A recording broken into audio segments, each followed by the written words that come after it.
Les licans, ou chiens sauvages africains, sont les chasseurs les plus redoutables de la savane.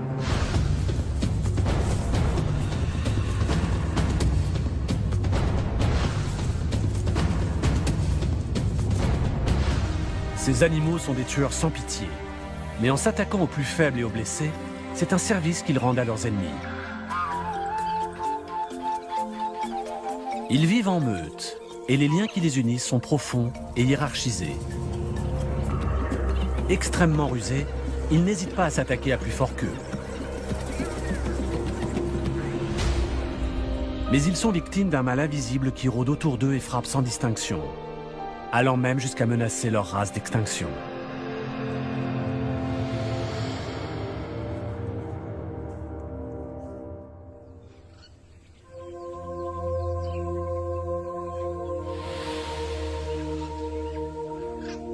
Au sud du Zimbabwe, une meute de chiens africains sauvages vient de s'agrandir de 6 nouveaux membres.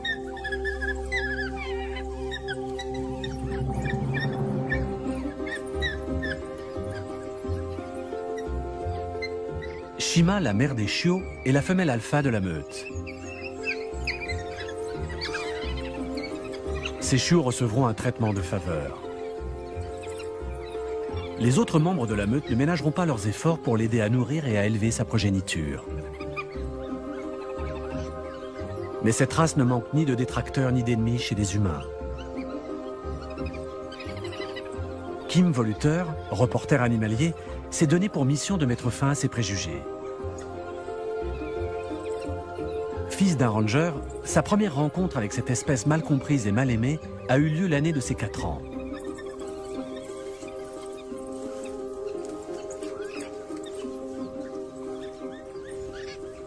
Depuis, sa passion pour eux n'a cessé de grandir. Et voilà déjà plusieurs années qu'il sillonne la réserve de Malilongwe, située au sud du Zimbabwe, pour les étudier. L'histoire de cette espèce qui lutte chaque jour pour sa survie n'est pas toujours tendre, mais elle est pleine d'espoir.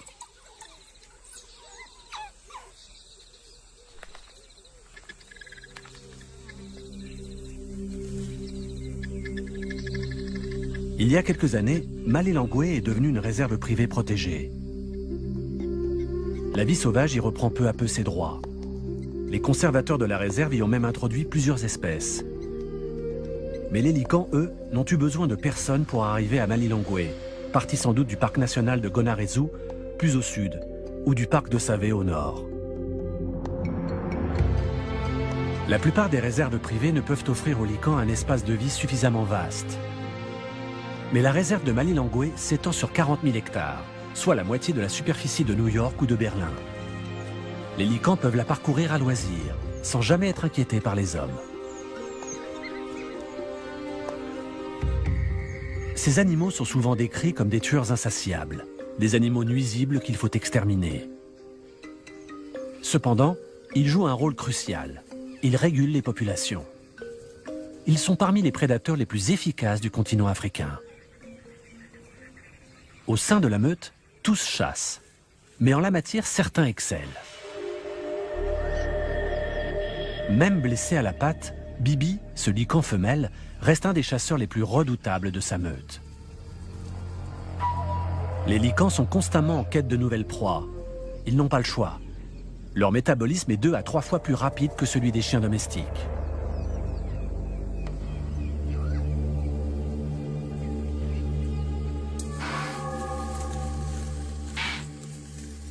À cette époque de l'année, les impalas sont en rut. Les mâles s'affrontent pour avoir le droit de s'accoupler avec les femelles.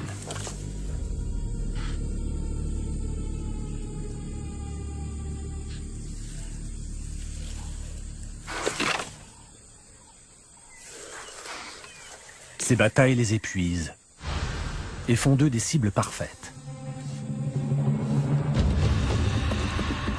Quand les licans prennent en chasse une proie, c'est généralement en meute. Mais ici, à Malilongwe, la végétation est si dense que cette tactique est inopérante. Alors quand la chasse commence, c'est chacun pour soi.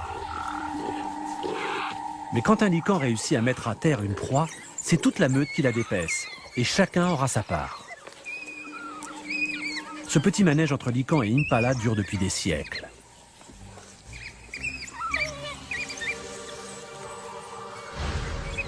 Les hyènes ont appris à suivre les licans comme leur ombre, guettant la moindre carcasse délaissée. En combat singulier, une hyène peut facilement se mesurer à un lican. Mais en meute, c'est une autre histoire.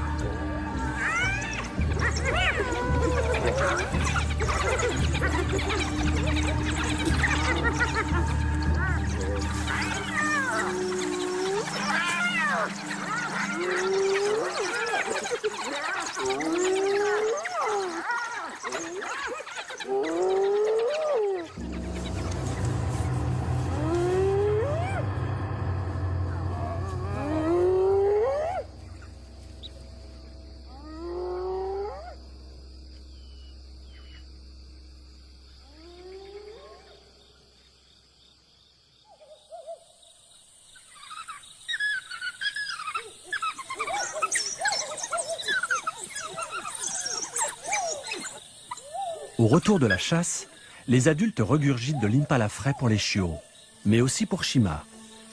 Impossible pour elle de quitter le terrier. Elle doit veiller sur ses chiots.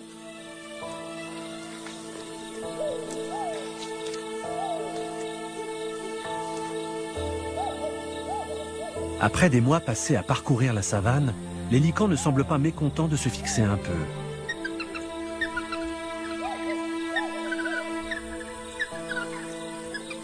Les chiots de Shima ont commencé à manger de la viande dès leur 3e semaine.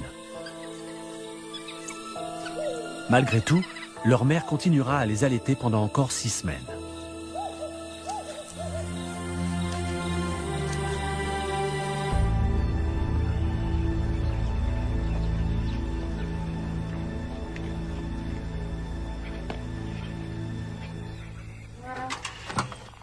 Kim retrouve les chiens le lendemain matin, visiblement repus du festin de la veille. Mais les hyènes ne sont jamais très loin. Entre ces deux clans, la tension monte vite.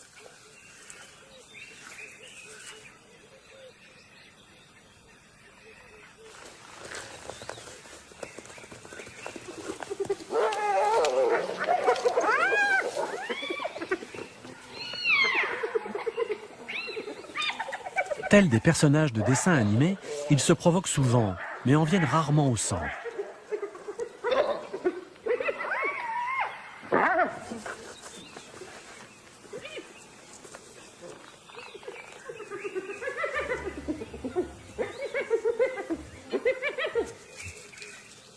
Ils se cherchent, mais ne tiennent pas forcément à se trouver.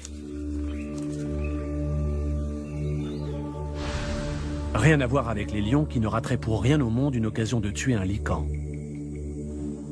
Mais le pire ennemi du chien sauvage reste l'homme. Ce dernier, à force de les chasser et de les harceler, a mené leur race au seuil de l'extinction. Même les rhinocéros, pourtant espèces en voie de disparition, sont plus nombreux que les licans. Il faut dire que les politiques de conservation et de protection leur sont bien plus favorables. Les humains, en s'étendant, ont aussi transmis des maladies telles que la rage. Ce virus mortel s'attaque aux chiens de toutes sortes. Et en Afrique, les chiens sauvages semblent être sa cible principale. Il y a encore quelques années, les licans étaient nombreux à parcourir le continent. À présent, l'Afrique en compte à peine plus de 5000. Autrefois, on élevait des barrières pour s'en protéger. Aujourd'hui, c'est eux que l'on protège.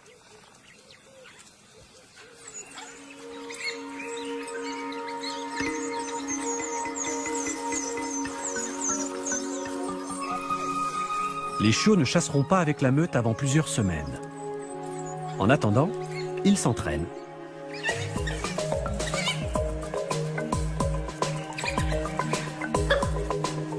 Chaque jour qui passe voit les chiots se transformer en chasseurs. Mais en une nuit, la structure de la meute est complètement bouleversée. Bibi, la grande chasseuse, a mis bas une portée, dans le terrier même qu'occupe Shima.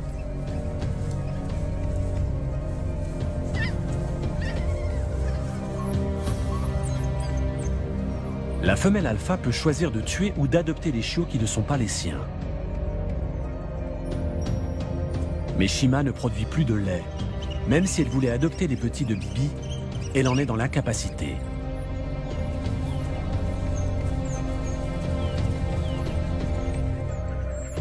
Très vite, les événements prennent une tournure encore plus sinistre.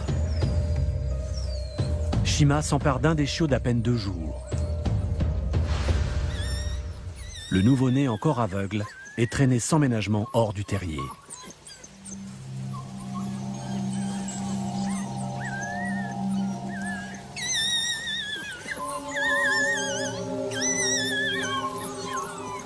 Il semblerait que Shima invite ses chiots à tuer les rejetons de Bibi.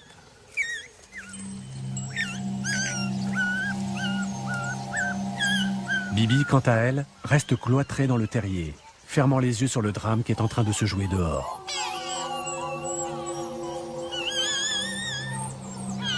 Peut-être est-ce son instinct qui lui dicte de ne pas intervenir, sous peine de s'attirer les foudres de Shima. Elle reste donc à l'écart.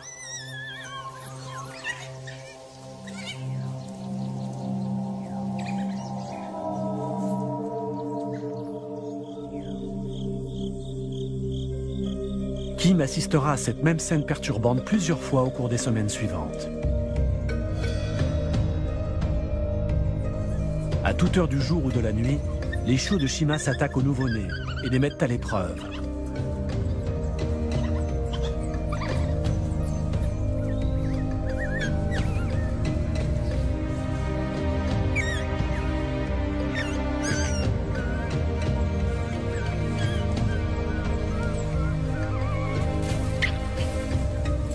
Mais ils ne semblent pas décidés à leur porter le coup de grâce. Les nouveau-nés pourront-ils survivre à un tel traitement?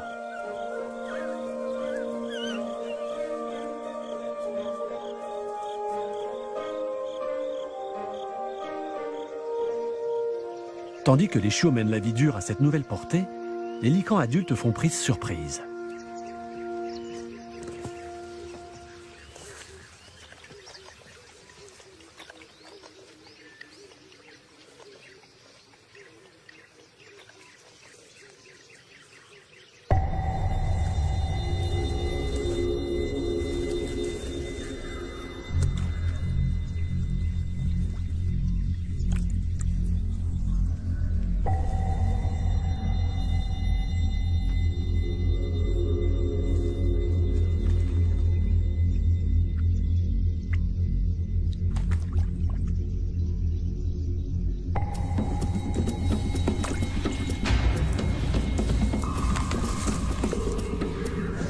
Ces tueurs implacables terrorisent leur proie, s'attirent la haine des éleveurs et finissent même par se mettre à dos quelques défenseurs des animaux.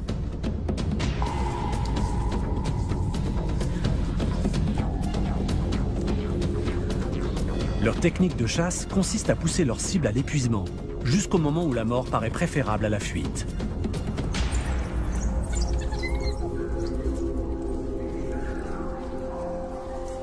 Puis, ils éventrent leurs victimes en quelques secondes. Cette technique achève les animaux plus rapidement que celle de l'asphyxie, employée par les lions et autres prédateurs. D'apparence cruelle, c'est en réalité une mort plus douce.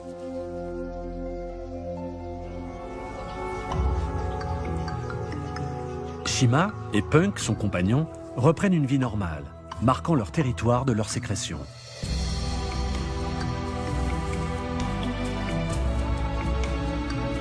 En cette fin d'après-midi, la meute part à la chasse. Les chiots alpha se joignent pour la première fois au groupe.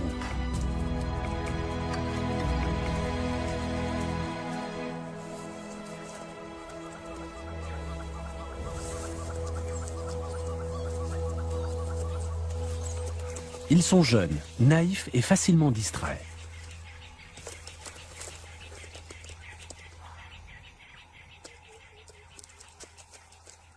Les adultes pressent le pas dans l'obscurité, laissant les plus jeunes désorientés, perdus et seuls dans un territoire dangereux. Les lions sont des chasseurs nocturnes et représentent une vraie menace pour les chiots.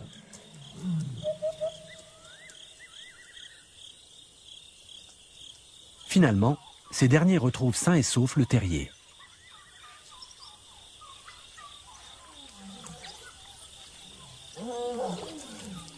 Mais ils ne sont plus d'humeur à jouer avec leurs jeunes cousins.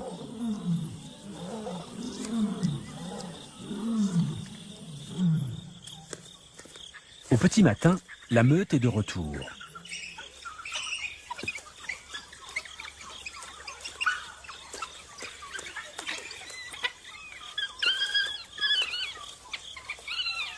Bibi et Shima n'ont jamais été particulièrement proches.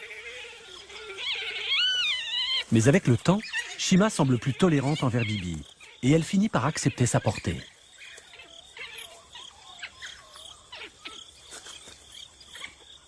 Shima adopte une toute nouvelle attitude envers les chiots de Bibi, qui ont par ailleurs tous survécu à leur mauvais traitement. Elle s'en occupe et tente même de les allaiter.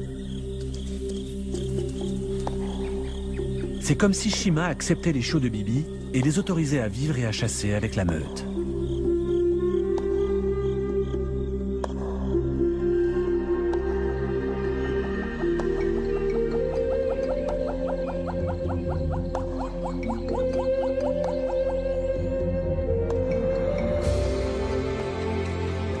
Après 5 mois de sédentarité, leur instinct nomade reprend le dessus et les licans partent à la recherche d'un nouveau territoire.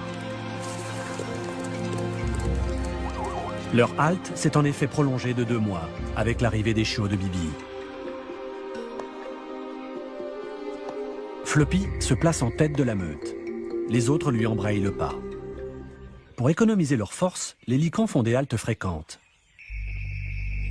Et quand ils partent chasser, c'est de la manière la plus efficace qui soit. Leur maître mot, l'opportunisme. Ils passent directement à l'offensive.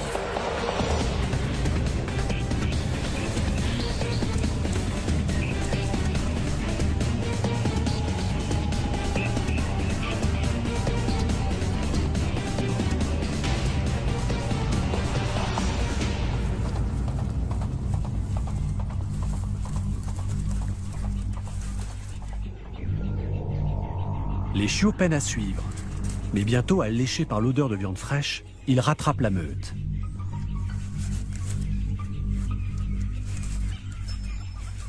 Les adultes ingurgitent tout ce qu'ils peuvent. Mais dès que les chiots arrivent, ils se retirent.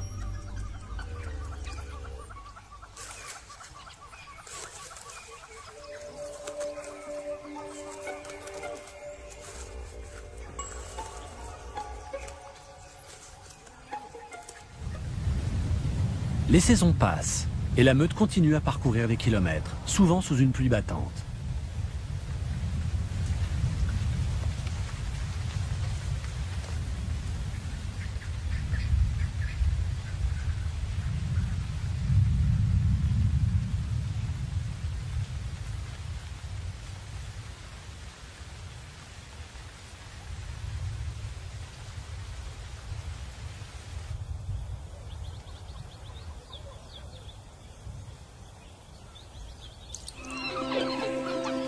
Les chiots de Bibi ont maintenant 3 mois. Non seulement ils ont survécu, mais en plus, ils sont pleins d'énergie et de force. Ils sont devenus des membres à part entière de la meute. Tout comme les adultes, ils se font la fête et manifestent leur soumission, un rituel qui tient une place importante dans leur mode de vie.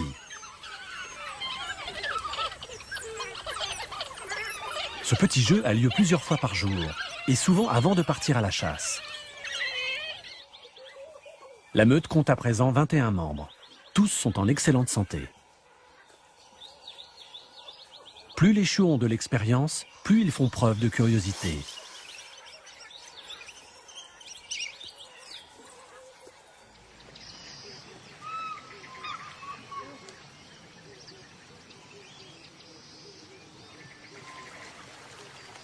L'eau exerce une intense fascination sur les chiens sauvages, mais ils ont également tendance à s'en méfier. Peut-être craignent-ils instinctivement ce qui pourrait s'y cacher.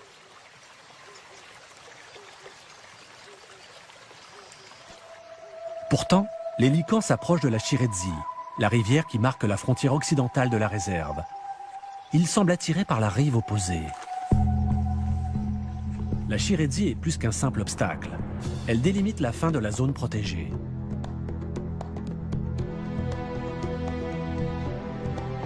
Au-delà de la rivière s'étend un territoire hostile, parsemé de pièges posés dans l'inégalité, qui tuent sans distinction.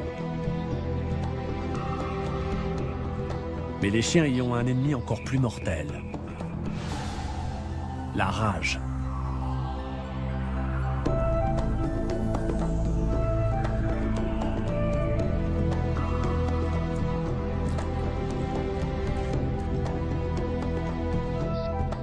Inconscients du danger, les licans franchissent la rivière.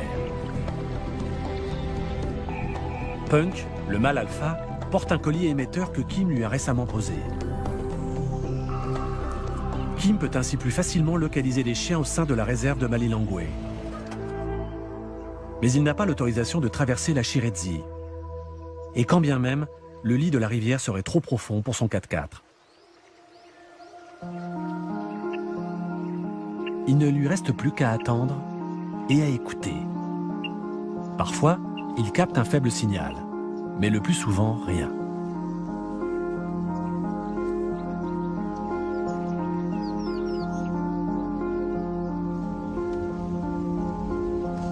Punk et sa meute reviendront-ils un jour?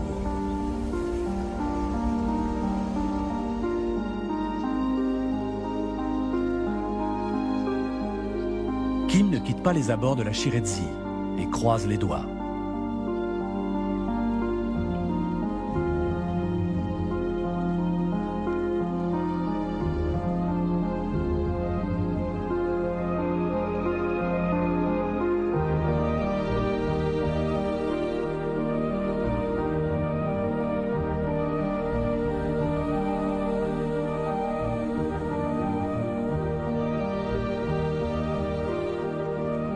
Les jours passent, mais Kim ne peut se résoudre à s'éloigner. Il essaie d'imaginer ce qui se passe de l'autre côté de la rivière et tâche de ne pas perdre espoir.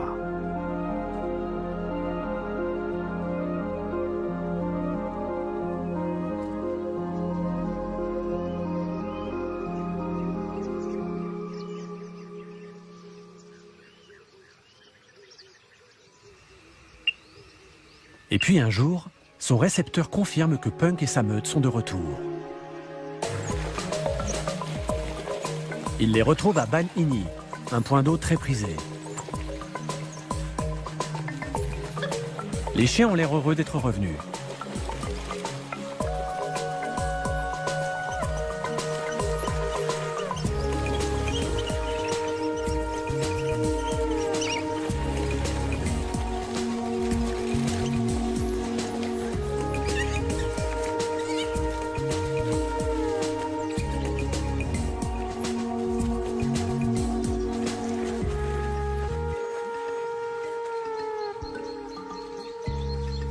Leur retour a eu lieu juste à temps. La Chiredzi atteint à présent son niveau le plus élevé.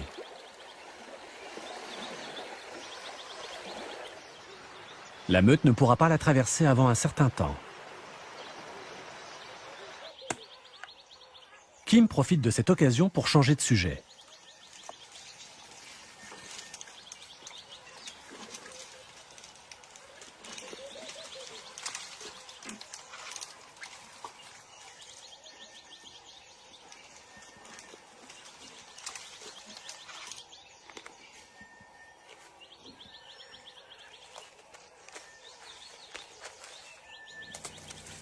Alors qu'il suit un troupeau d'éléphants, quelque chose attire son attention.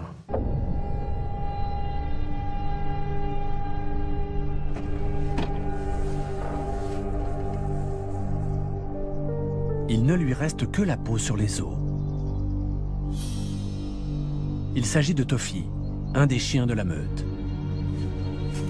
Aucune blessure évidente ne vient expliquer cette mort soudaine. Kim craint le pire. Serait-ce la rage ?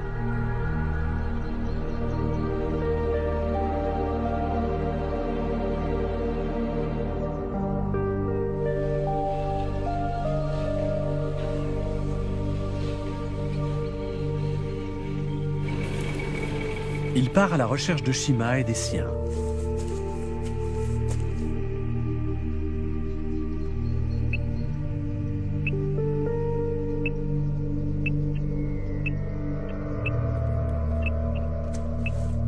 Les licans ne sont pas loin.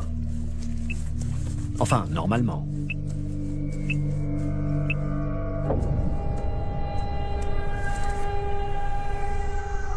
Le transmetteur qui permet à Kim de suivre la meute a été furieusement rongé.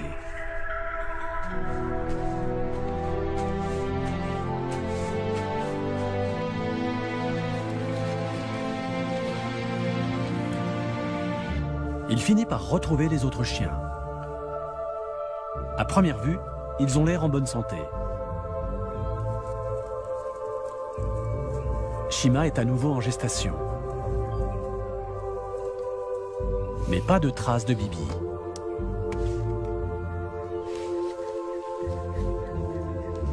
Et Floppy est manifestement malade.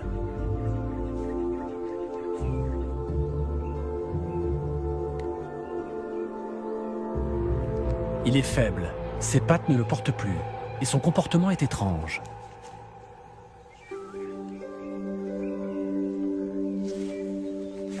Il a peut-être été mordu par un chien enragé.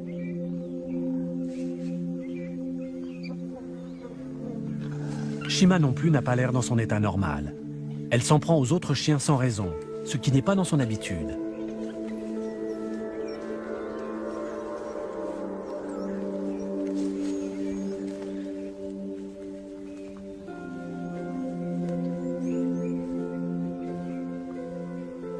Elle s'étend finalement près de Whisky, un des vieux mâles de la meute.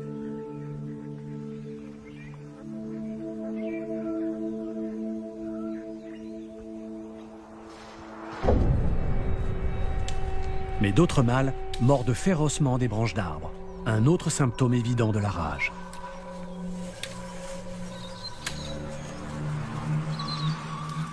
Cette maladie se transmet par la salive des animaux contaminés et s'attaque au cerveau, provoquant des paralysies et de fortes douleurs.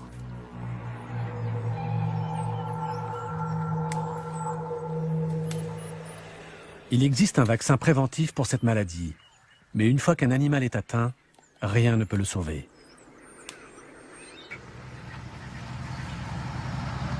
Le lendemain, Kim croise des licans occupés à défier un couple de hyènes.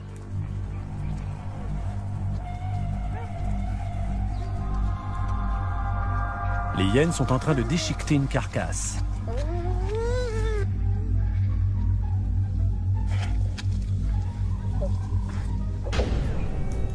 C'est tout ce qu'il reste de Floppy.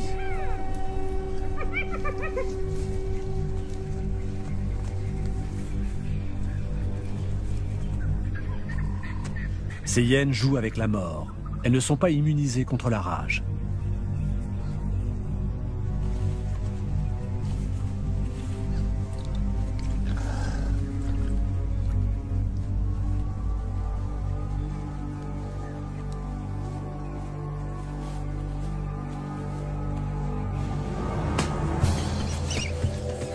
Kim et Bruce Clegg, un ranger de la réserve, entament une course contre la montre et commencent à vacciner le reste de la meute.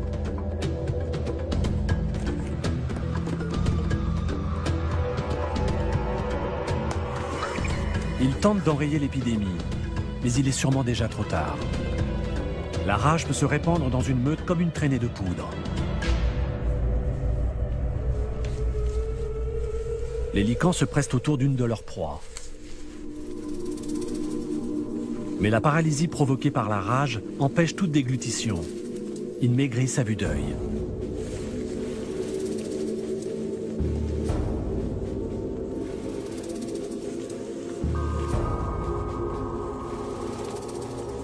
Fous de douleur et de faim, ils sont victimes d'hallucinations.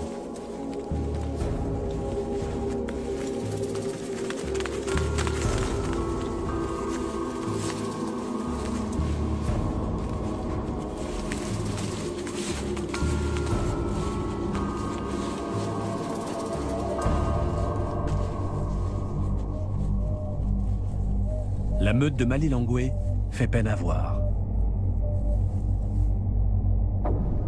Shima a perdu sa portée.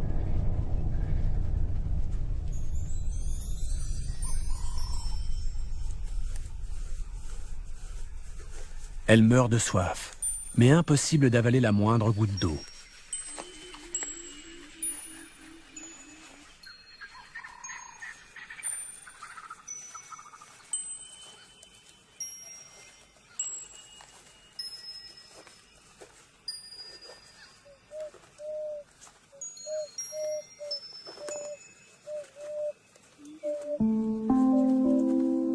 Ses lèvres ont enflé à cause de la déshydratation.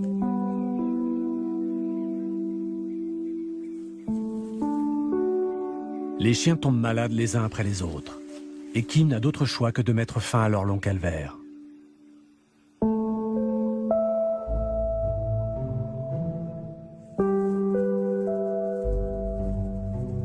Au final, seuls 2 adultes ont survécu. Une femelle, Stitch, et Whisky, le vieux mâle. Ils se tiennent compagnie. Il semblerait qu'ils aient été épargnés. Mais très vite, Stitch disparaît à son tour.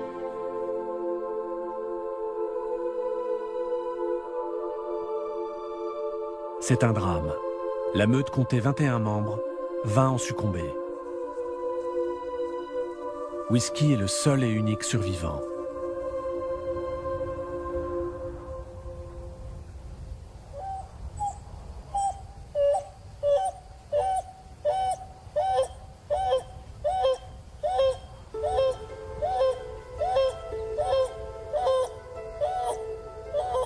Pendant de longues semaines, il appellera ses compagnons, mais en vain.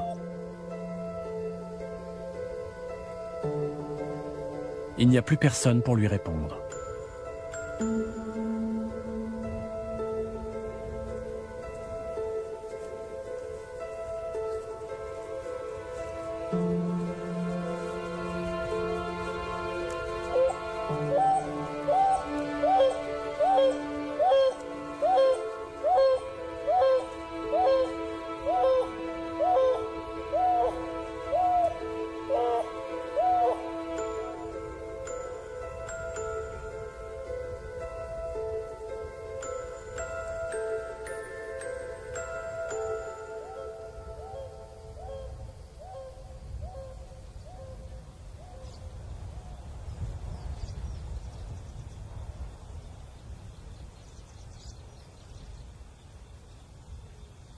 La vie dans la savane est souvent violente et tragique. Au fil des années, Kim a vu disparaître beaucoup des animaux auxquels il s'était attaché. Mais ce drame a pris une telle ampleur qu'il en est profondément affecté.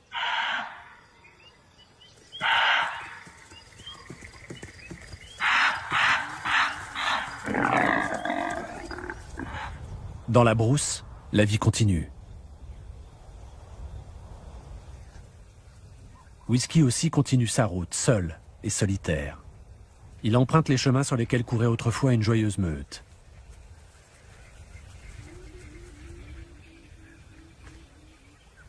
Lui aussi finit par jouer de malchance, après s'être à nouveau aventuré de l'autre côté de la rivière Shiredzi. Ce fil de fer est le reste d'un piège à collet qui commence à entailler le cou de Whisky. Son collier émetteur lui a évité une mort certaine, mais la blessure reste profonde. Kim et Bruce l'endorment et lui retirent son collier afin que sa blessure cicatrise.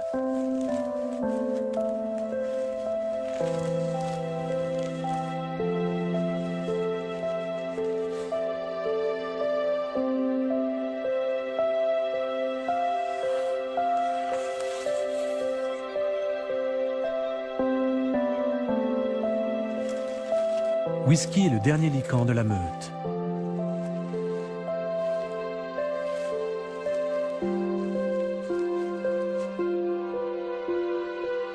Kim ne le reverra certainement jamais.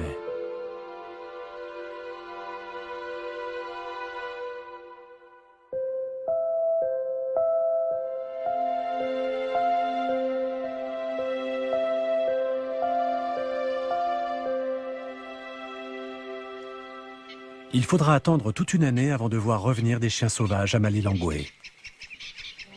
Cette race est robuste et les lycans aiment explorer de nouveaux territoires. 3 vigoureux adultes font leur apparition, un mâle et 2 femelles. L'une d'elles disparaît rapidement. Mais l'autre femelle et le mâle deviennent vite inséparables.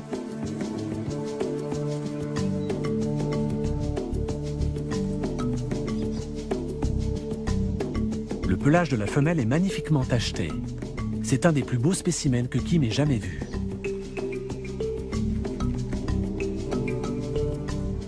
Ils passent les semaines suivantes à repérer leur nouveau territoire.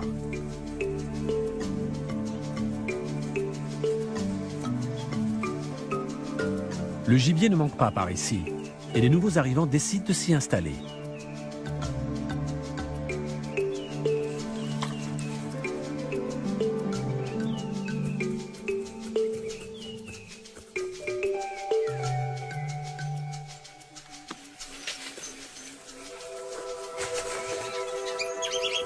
La femelle met au monde 9 chiots, tous en bonne santé.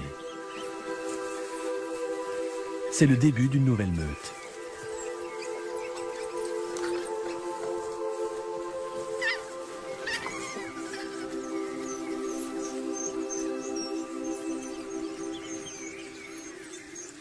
Les chiots commencent à se nourrir de viande, mais ils laissent des traces qui attirent les charognards.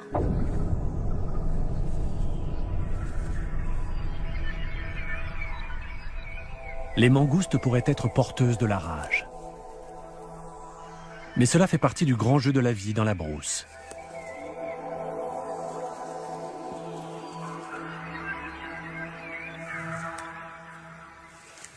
À la grande joie de Kim, la meute prospère au fil des mois.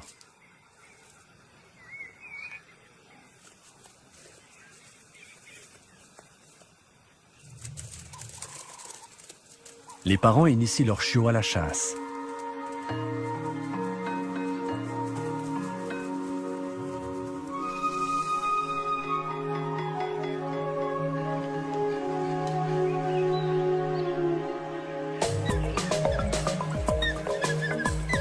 Tous ont survécu et sont en excellente forme, ce qui est une victoire pour leurs parents.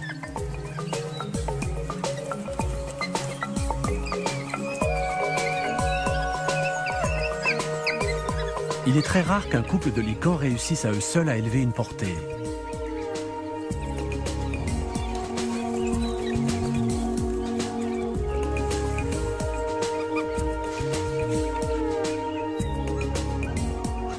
Kim ne peut s'empêcher de suivre à nouveau la vie de la meute.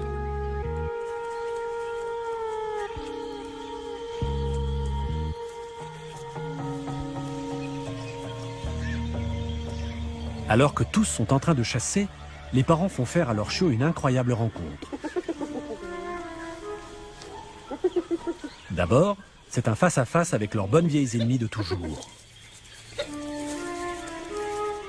Cette fois-ci, les deux clans semblent être à force égale.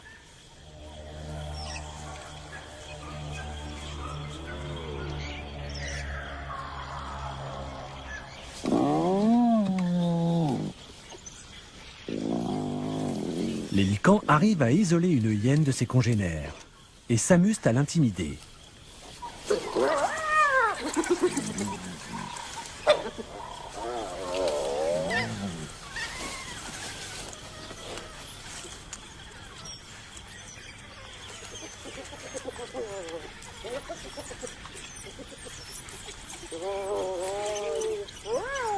Mais leur cri attire un animal bien plus menaçant.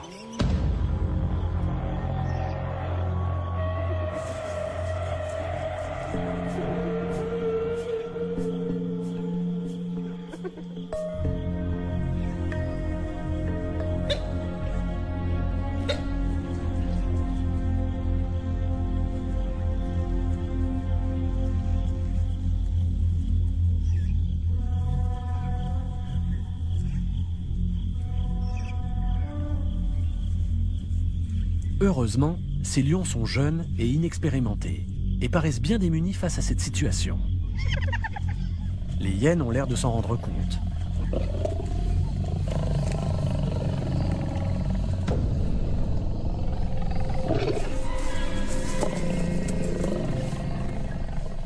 Les chiens sauvages, eux, savent qu'ils ont affaire à un ennemi mortel.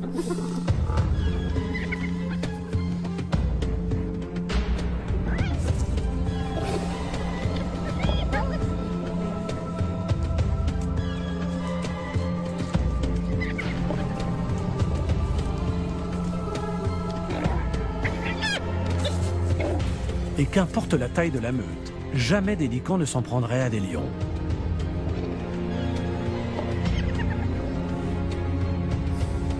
Mais les hyènes refusent de battre en retraite.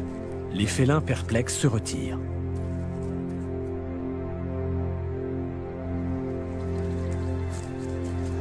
Hyènes et licans peuvent reprendre leur petit manège, comme ils le font depuis des millénaires.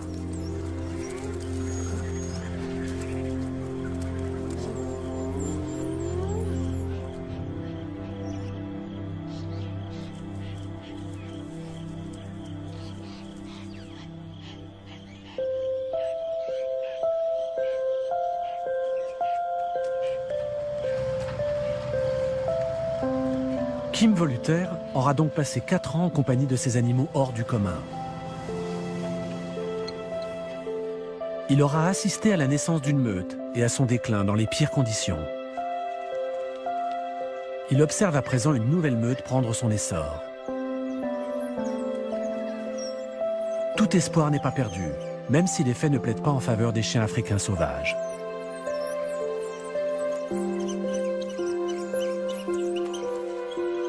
Leur monde est truffé d'ennemis et de pièges. Et au final, c'est l'extinction qui les guette. Mais pour l'instant, ils s'accrochent à la vie, comme leur race l'a toujours fait. Vivant pour la chasse et chassant pour vivre.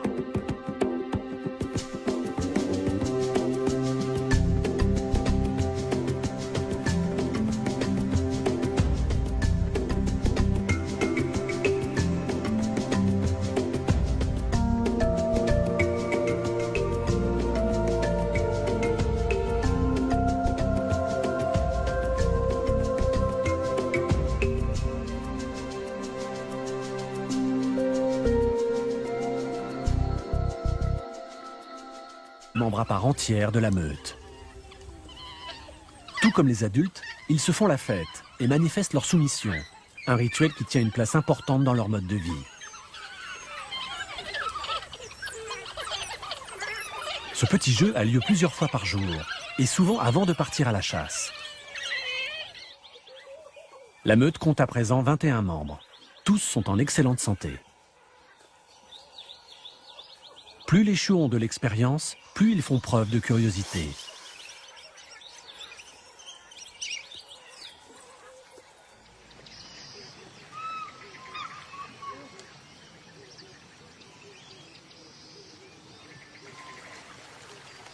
L'eau exerce une intense fascination sur les chiens sauvages, mais ils ont également tendance à s'en méfier.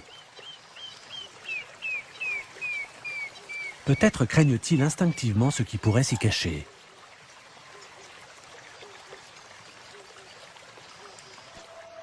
Pourtant, les licans s'approchent de la Chiredzi, la rivière qui marque la frontière occidentale de la réserve. Ils semblent attirés par la rive opposée. La Chiredzi est plus qu'un simple obstacle. Elle délimite la fin de la zone protégée.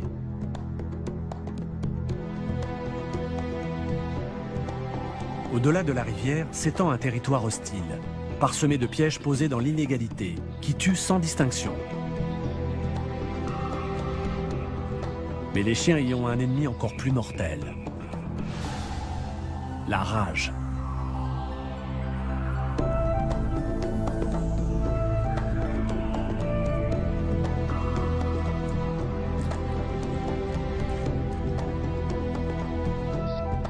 Inconscients du danger, les licans franchissent la rivière. Punk, le mâle alpha, porte un collier émetteur que Kim lui a récemment posé. Kim peut ainsi plus facilement localiser les chiens au sein de la réserve de Malilongwe.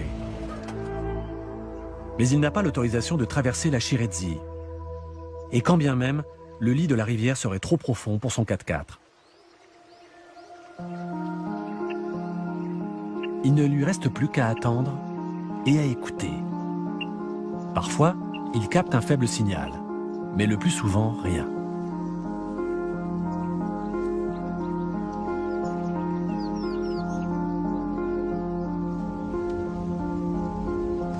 Punk et sa meute reviendront-ils un jour?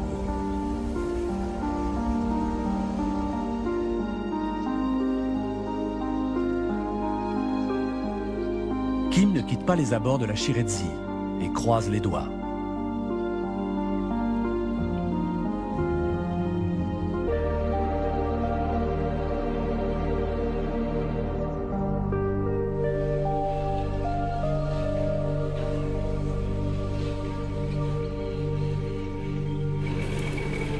Il part à la recherche de Shima et des siens.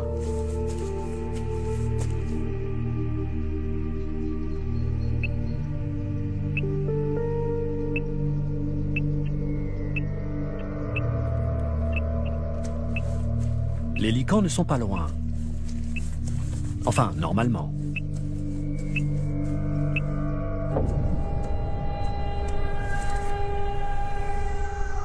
Le transmetteur qui permet à Kim de suivre la meute a été furieusement rongé.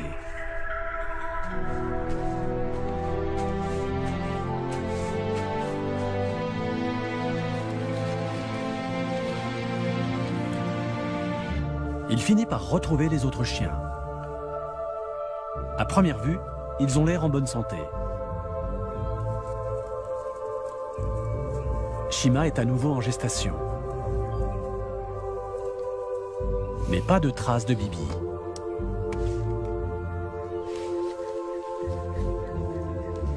Et Floppy est manifestement malade.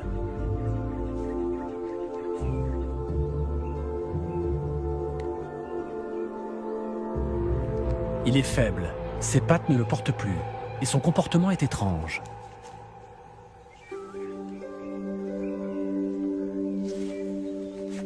Il a peut-être été mordu par un chien enragé.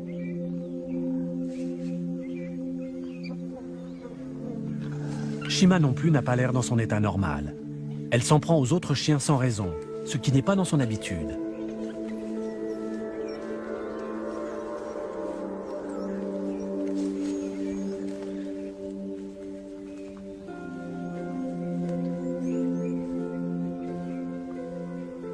Elle s'étend finalement près de Whisky, un des vieux mâles de la meute.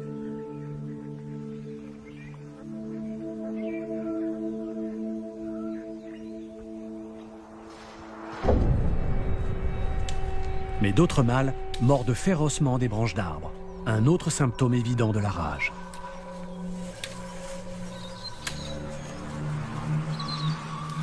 Cette maladie se transmet par la salive des animaux contaminés et s'attaque au cerveau, provoquant des paralysies et de fortes douleurs.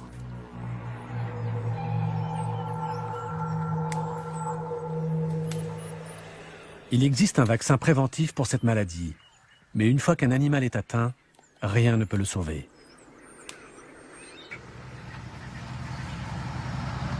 Le lendemain, Kim croise des Lycans occupés à défier un couple de hyènes.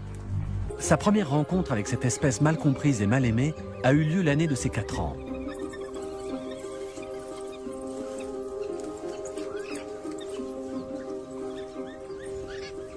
Depuis, sa passion pour eux n'a cessé de grandir. Et voilà déjà plusieurs années qu'il sillonne la réserve de Malilongwe, située au sud du Zimbabwe, pour les étudier. L'histoire de cette espèce qui lutte chaque jour pour sa survie n'est pas toujours tendre, mais elle est pleine d'espoir.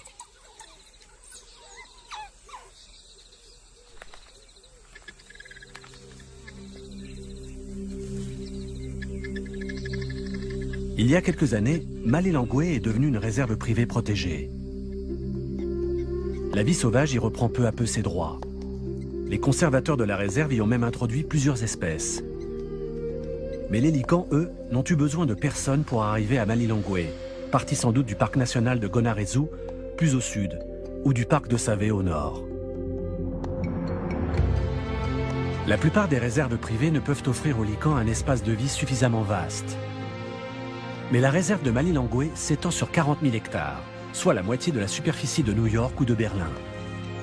Les Lycans peuvent la parcourir à loisir, sans jamais être inquiétés par les hommes.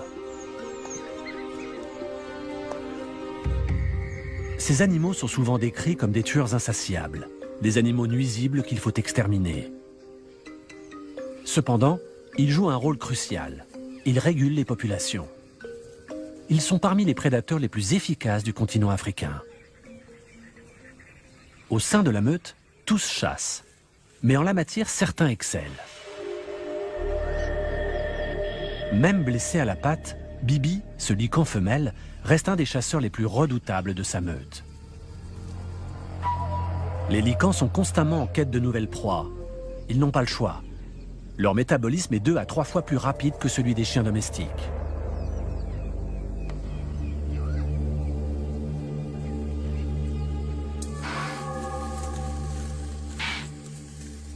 À cette époque de l'année, les impalas sont en rut. Les mâles s'affrontent pour avoir le droit de s'accoupler avec les femelles.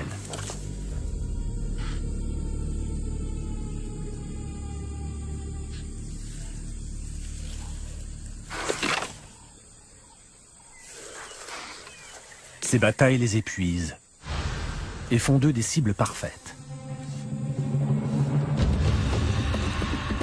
Quand les lycans prennent en chasse une proie, c'est généralement en meute. Mais ici, à Malilongwe, la végétation est si dense que cette tactique est inopérante. Alors quand la chasse commence, c'est chacun pour soi.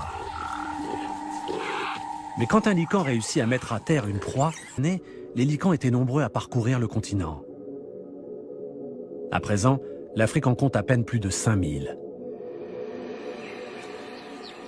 Autrefois, on élevait des barrières pour s'en protéger. Aujourd'hui, c'est eux que l'on protège.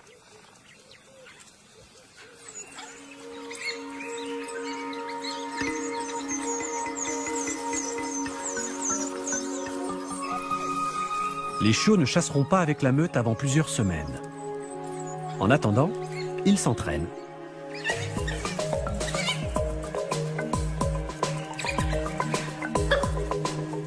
Chaque jour qui passe voit les chiots se transformer en chasseurs. Mais en une nuit, la structure de la meute est complètement bouleversée. Bibi, la grande chasseuse, a mis bas une portée, dans le terrier même qu'occupe Shima.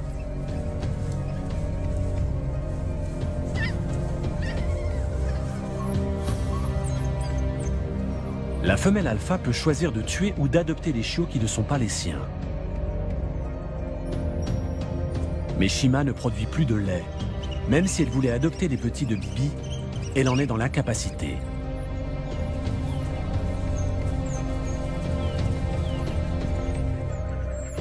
Très vite, les événements prennent une tournure encore plus sinistre. Shima s'empare d'un des chiots d'à peine 2 jours. Le nouveau-né, encore aveugle, est traîné sans ménagement hors du terrier.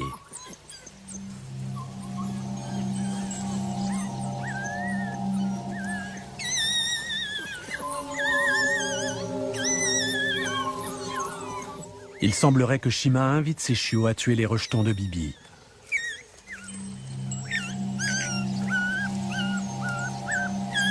Bibi, quant à elle, reste cloîtrée dans le terrier, fermant les yeux sur le drame qui est en train de se jouer dehors.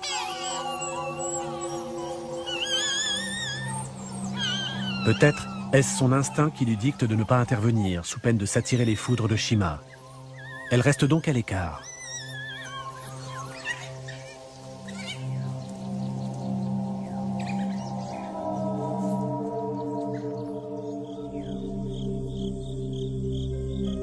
Kim assistera à cette même scène perturbante plusieurs fois au cours des semaines suivantes. À toute heure du jour ou de la nuit, les chiots de Shima s'attaquent aux nouveau-nés et les mettent à l'épreuve.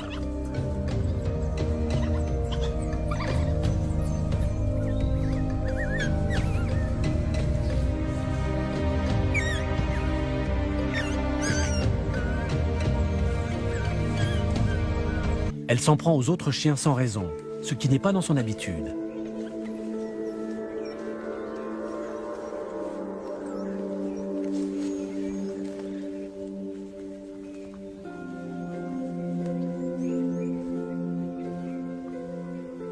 Elle s'étend finalement près de Whisky, un des vieux mâles de la meute.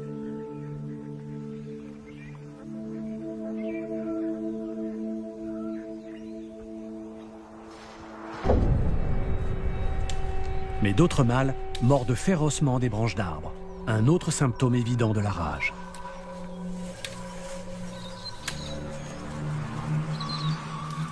Cette maladie se transmet par la salive des animaux contaminés et s'attaque au cerveau, provoquant des paralysies et de fortes douleurs.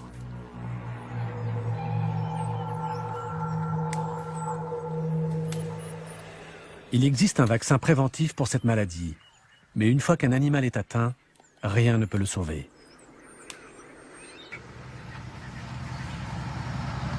Le lendemain, Kim croise des licans occupés à défier un couple de hyènes.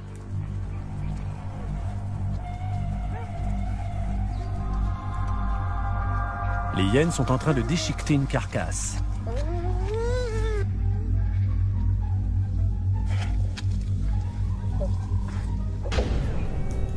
C'est tout ce qu'il reste de Floppy.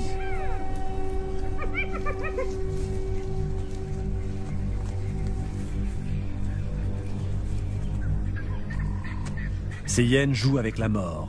Elles ne sont pas immunisées contre la rage.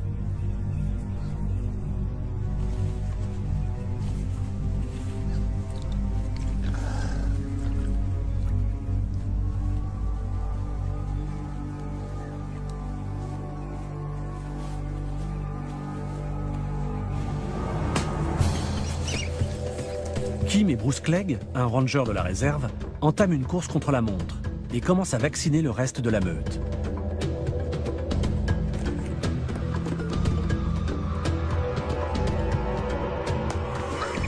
Ils tentent d'enrayer l'épidémie, mais il est sûrement déjà trop tard. La rage peut se répandre dans une meute comme une traînée de poudre. Les licans se pressent autour d'une de leurs proies. Mais la paralysie provoquée par la rage empêche toute déglutition. Ils maigrissent à vue d'œil.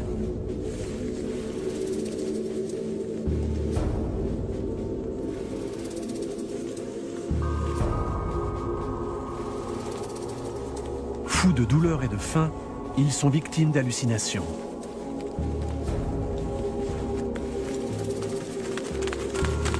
Reprennent une vie normale, marquant leur territoire de leur sécrétion.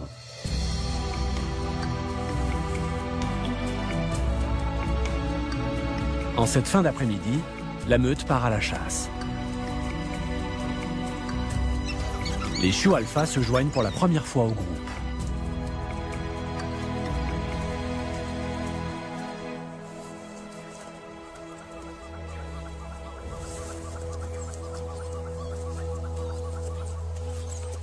Ils sont jeunes, naïfs et facilement distraits.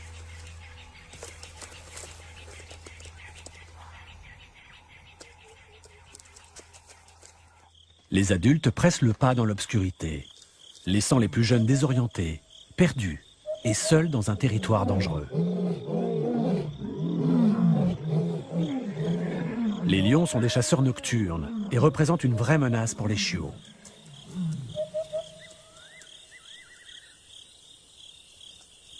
Finalement, ces derniers retrouvent sain et sauf le terrier.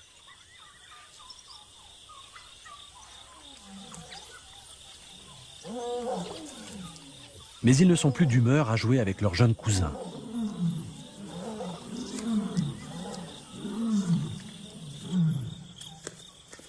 Au petit matin, la meute est de retour.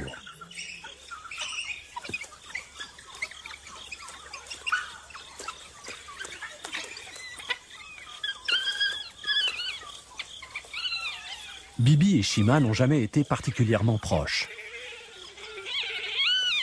Mais avec le temps, Shima semble plus tolérante envers Bibi, et elle finit par accepter sa portée.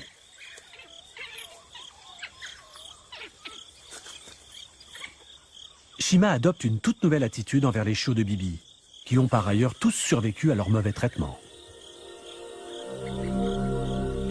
Elle s'en occupe et tente même de les allaiter. C'est comme si Shima acceptait les chiots de Bibi et les autorisait à vivre et à chasser avec la meute.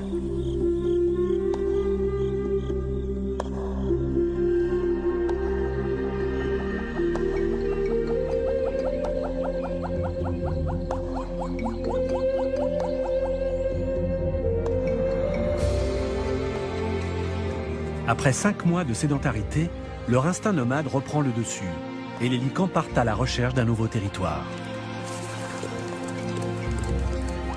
Leur halte s'est en effet prolongée de 2 mois avec l'arrivée des chiots de Bibi. Floppy se place en tête de la meute. Les autres lui embrayent le pas. Pour économiser leurs forces, les licans font des haltes fréquentes. Et quand ils partent dans leur mode de vie, ce petit jeu a lieu plusieurs fois par jour, et souvent avant de partir à la chasse. La meute compte à présent 21 membres. Tous sont en excellente santé. Plus les chiots ont de l'expérience, plus ils font preuve de curiosité.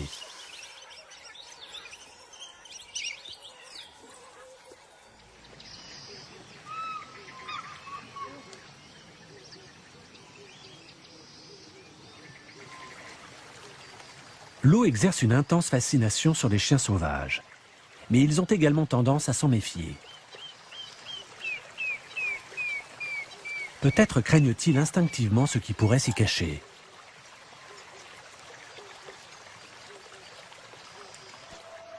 Pourtant, les licans s'approchent de la Chiredzi, la rivière qui marque la frontière occidentale de la réserve. Ils semblent attirés par la rive opposée. La Chiredzi est plus qu'un simple obstacle. Elle délimite la fin de la zone protégée.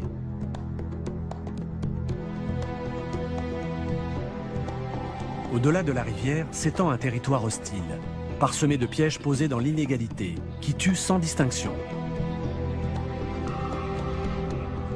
Mais les chiens y ont un ennemi encore plus mortel. La rage.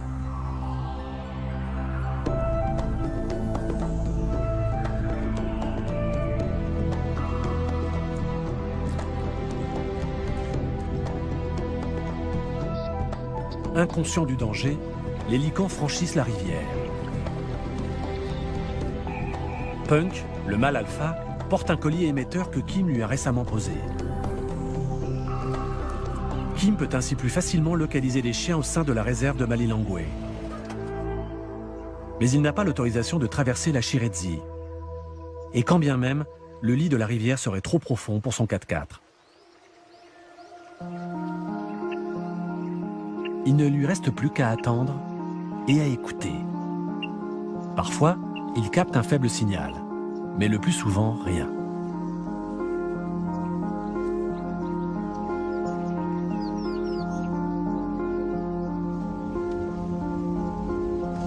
Punk et sa meute reviendront-ils un jour?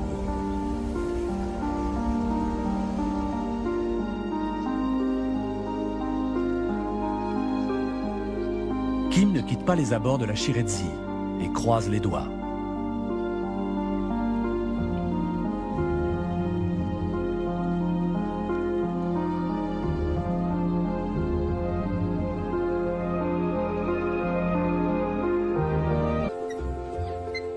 Shima, la mère des chiots, est la femelle alpha de la meute. Ces chiots recevront un traitement de faveur. Les autres membres de la meute ne ménageront pas leurs efforts pour l'aider à nourrir et à élever sa progéniture. Mais cette race ne manque ni de détracteurs ni d'ennemis chez les humains. Kim Voluteur, reporter animalier, s'est donné pour mission de mettre fin à ces préjugés.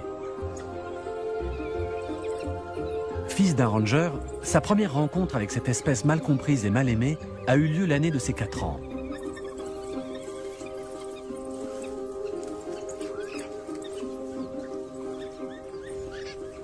Depuis, sa passion pour eux n'a cessé de grandir.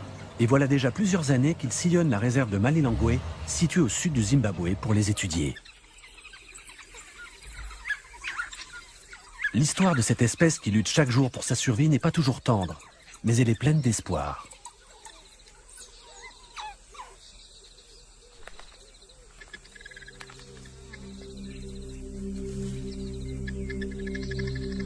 Il y a quelques années, Malilongwe est devenue une réserve privée protégée.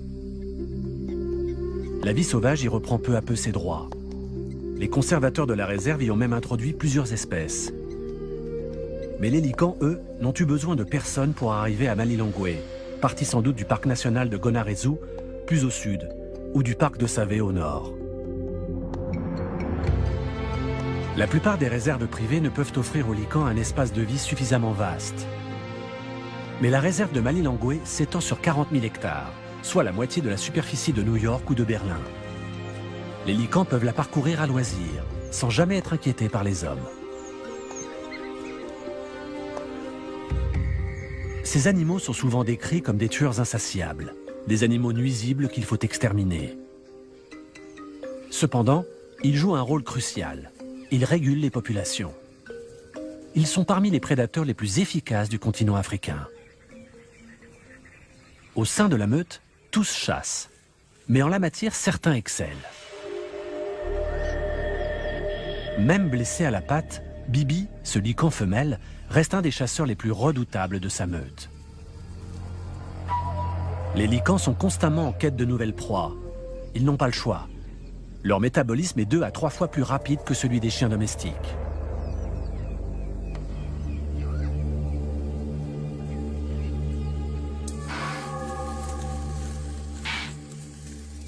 À cette époque de l'année, les impalas sont en rut. Les mâles s'affrontent pour avoir le droit de s'accoupler avec les femelles. Les adultes ingurgitent tout ce qu'ils peuvent. Mais dès que les chiots arrivent, ils se retirent.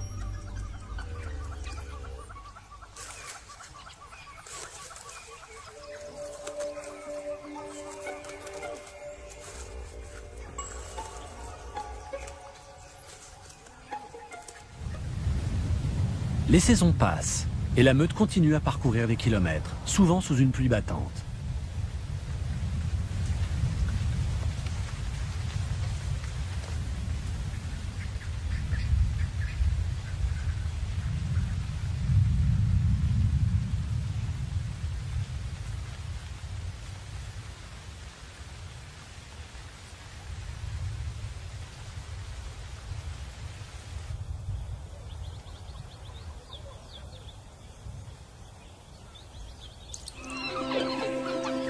Les chiots de Bibi ont maintenant 3 mois. Non seulement ils ont survécu, mais en plus, ils sont pleins d'énergie et de force. Ils sont devenus des membres à part entière de la meute. Tout comme les adultes, ils se font la fête et manifestent leur soumission, un rituel qui tient une place importante dans leur mode de vie.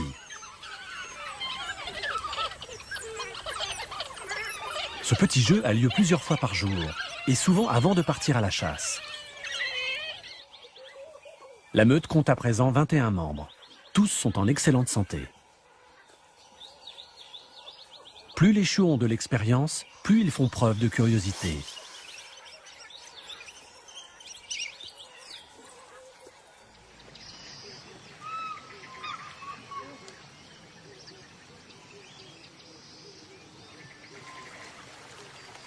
L'eau exerce une intense fascination sur les chiens sauvages, mais ils ont également tendance à s'en méfier.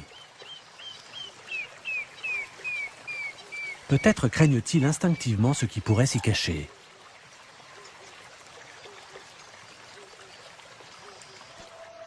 Pourtant, les licans s'approchent de la Chiredzi, la rivière qui marque la frontière occidentale de la réserve.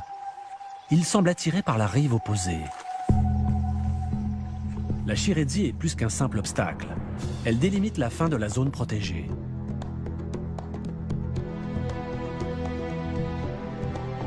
Au-delà de la rivière s'étend un territoire hostile, parsemé de pièges posés dans l'illégalité, qui tuent sans distinction.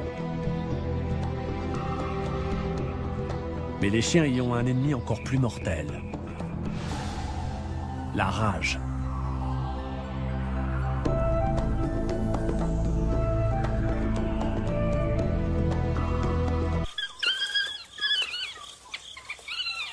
Bibi et Shima n'ont jamais été particulièrement proches. Mais avec le temps, Shima semble plus tolérante envers Bibi, et elle finit par accepter sa portée.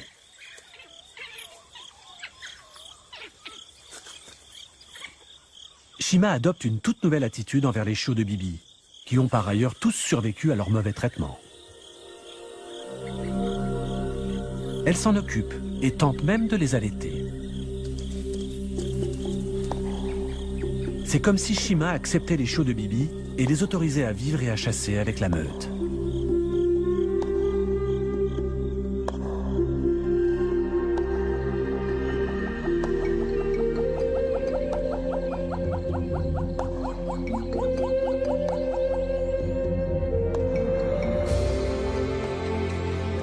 Après 5 mois de sédentarité, leur instinct nomade reprend le dessus et les licans partent à la recherche d'un nouveau territoire.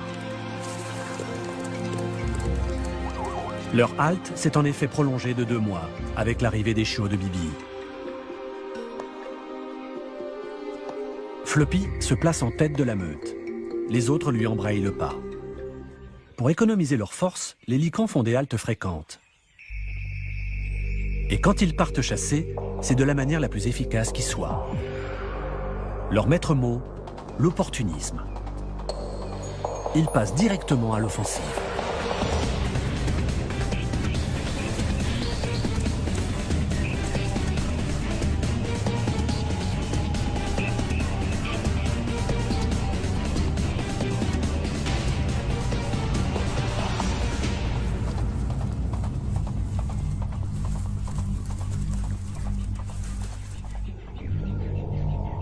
Les chiots peinent à suivre, mais bientôt, alléchés par l'odeur de viande fraîche, ils rattrapent la meute.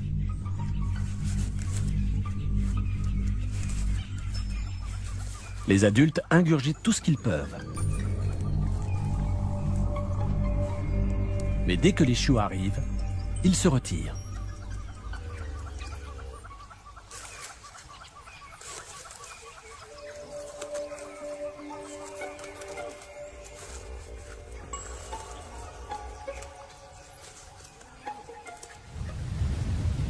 Les saisons passent et la meute continue à parcourir des kilomètres, souvent sous une pluie battante.